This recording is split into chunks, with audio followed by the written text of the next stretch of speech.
এই দোয়াটা যদি আপনারা পড়তে পারেন, ভবিষ্যতের যে কোনো শঙ্কা, আশঙ্কা, বিপদ আপদ, বালা মুসিবত, এই বিষয়গুলোর ব্যাপারে আল্লাহর পক্ষ থেকে একটা সাকিনা এবং সুকুন হৃদয় নাজিল হবে। একবার আমার মনে আছে যে একটা জটিল মাসালা নিয়ে আমরা আমাদের মুহতারাম খতিব সাহেব, বাইতুল মুকাররমের বর্তমান খতিব সাহেব, তার দ্বারস্থ হয়েছিলাম।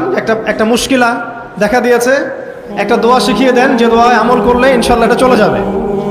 তা আমাকে তিনি পার্সোনালি বলেছিলেন যে এই দোয়াটা যেটা আমি এখন শিখিয়ে দিচ্ছি আপনাকে, এই দোয়াটা জিবরাইল আলাইহিস সালাম রাসূলুল্লাহ সাল্লাল্লাহু আলাইহি ওয়াসাল্লামকে শিখিয়ে দিয়েছিলেন, এবং রাসূলুল্লাহ সাল্লাল্লাহু আলাইহি ওয়াসাল্লাম এই দোয়াটা খালিদ বিন ওয়ালিদ রাদিয়াল্লাহু আনহুকে শিখিয়ে দিয়েছিলেন। শোনার এবং শেখার খুব আগ্রহ ছিল, তা আমি লিখে নিচ্ছিলাম এবং নোট করছিলাম।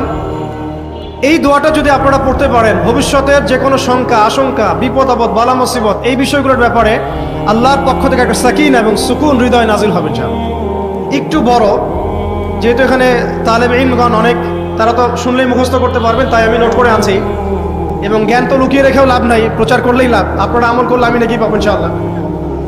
তো এই দোয়াটা হচ্ছে আউযু বিকালিমাতিল্লাহি তাম্মাতিল্লাতি লা ইউজাবিজুহুন্না বাররুন ওয়ালা ফাজির মিন শাররি মা খালাকা ওয়া যারআ ওয়া বারআ ওয়া মিন শাররি মা ইয়ানজিলু মিনাস সামাই ওয়া মা ইয়া'রুজু ফিহা ওয়া মিন শাররি মা যারআ ফিল আরদি ওয়া মা ইয়াখরুজু মিনহা ওয়া মিন শাররি ফিতানিল লাইলি ওয়ান নাহার ওয়া মিন শাররি তাওয়ারিকিল লাইল ইল্লা তাওয়ারিকা ইয়াতরুকু বিখাইরিন ইয়া রাহমান। এই দোয়াটার উপর আমল করতে থাকেন, দেখেন ভবিষ্যতের আশঙ্কা দূর হয়ে যাবে। আল্লাহ পাক আমরা সবাইকে 4টা গুণ হাসিল করার তৌফিক দান করেন।